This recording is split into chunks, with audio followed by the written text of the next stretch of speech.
तो कोई बात नहीं, जो बन सका करेंगे। मगर अब तो पूरी बिसात ही उलट चुकी है। दूसरी बिसात बिछाएंगे हम लोग। एमल तो जान ही चुकी है कि आयमा इस बार अफान पर डोरे डालने की कोशिश कर रही है। इसीलिए वो एनी को फ़ोन करके उसे समझाएगी कि उसे अफान को अकेला नहीं छोड़ना चाहिए, हर वक्त उसके साथ रहना चाहिए। एमल ने जिस तरह से एनी को वो सारी बातें बताई, एनी ख़ुद भी परेशान हो जाएगी कि किस तरह आयमा अफान पर डोरे डालने की कोशिश कर रही है।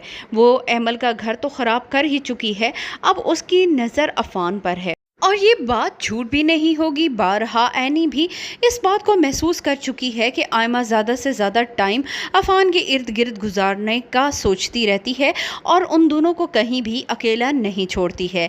इसीलिए एनी अफान पर जैसे ही शक करेगी, अफान को ये सब कुछ बहुत अच्छा लगने लगेगा।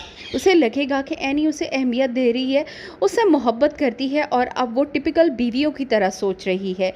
ये सोचकर ही उसे बहुत ज़्यादा मज़ा आएगा और यहाँ पर वो एनी को थोड़ा सा जेलस करने के लिए जानबूझकर आयमा के करीब होने की भी कोशिश करेगा। और आयमा तो इस बात से खुश ही हो जाएगी कि अफान उसको रिस्पॉन्ड कर रहा है। अपनी माँ को भी यही बताएगी कि वो जल्द ही अफान के साथ शादी करने वाली है। मगर दुर्दाना बेगम उसे समझाएंगी कि यह सब कुछ इतना आसान नहीं है। पहले शहरयार के साथ उसकी शादी इस वजह से हो गई थी कि शहरयार की औलाद नहीं थी और बाजी को अपना पोता या पोती देखने की शदीद ख्वाहिश थी।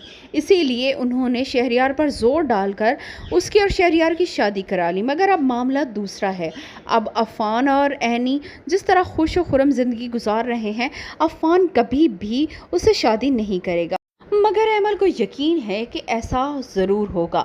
एमल अपनी माँ को बताएगी कि हमें किस तरह से चाल चल कर इन दोनों को जुदा करना है और उसके बाद अफान को फंसाकर उससे शादी करनी है। ये बात सुनकर दुर्दाना तो जैसे खुश ही हो जाएगी, बजाय इसके कि वो बेटी को मना करती, वो उसका साथ देने की कोशिश कर रही।